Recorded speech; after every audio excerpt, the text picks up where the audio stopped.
Shalom, ladies and gentlemen. Today, as always, we'll be talking about our weekly Torah portion, Parshas Vayeshev, and we now have our dear Yosef, beautiful, magnificent Yosef, coming to the front of the story. And this week's story of Yosef, it's kind of enclosed between two wells, or bor in Hebrew. It's not only well, it's also a hole.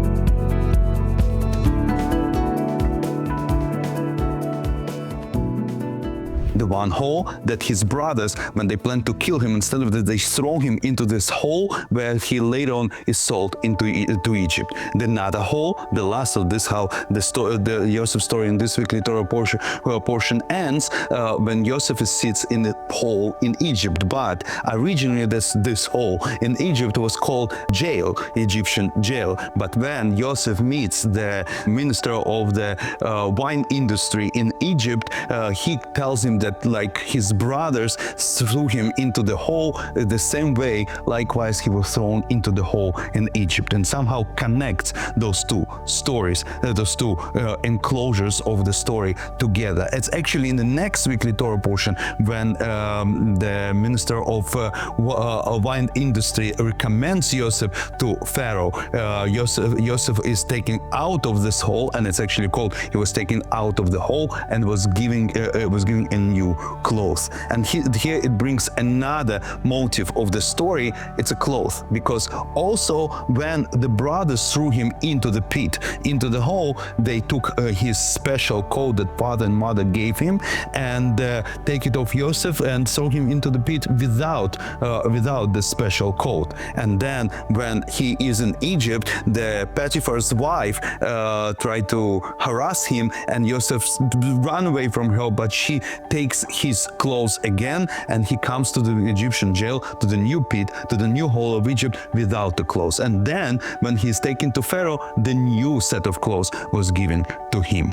But there's one more connecting element between those two holes, those two pits, at the beginning of the story in the land of Canaan and at the end of the story in Egypt.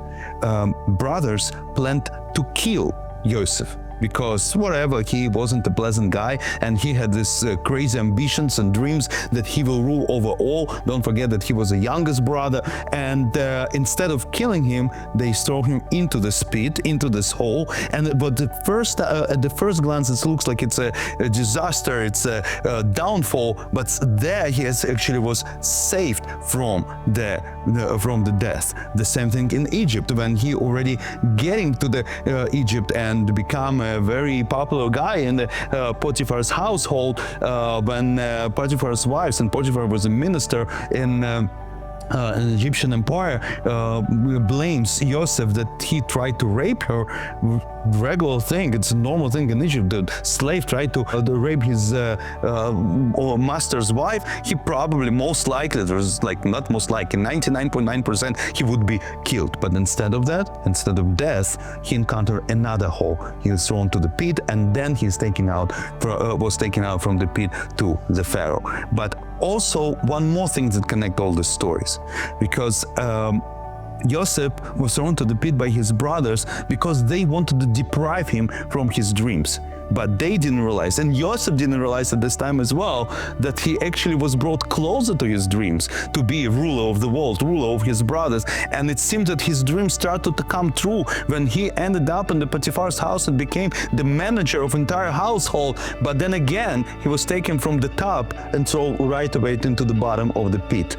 And only then, when he meets the minister of wine industry of Egypt, then he rises from the pit, from the bottom, all the way to the top, to the true glory, and all his dreams really came true.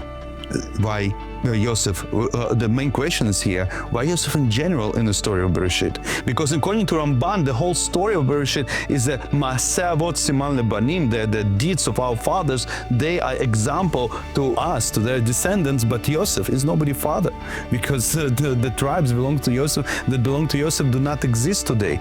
But Yosef is a prototype of the Jewish soul.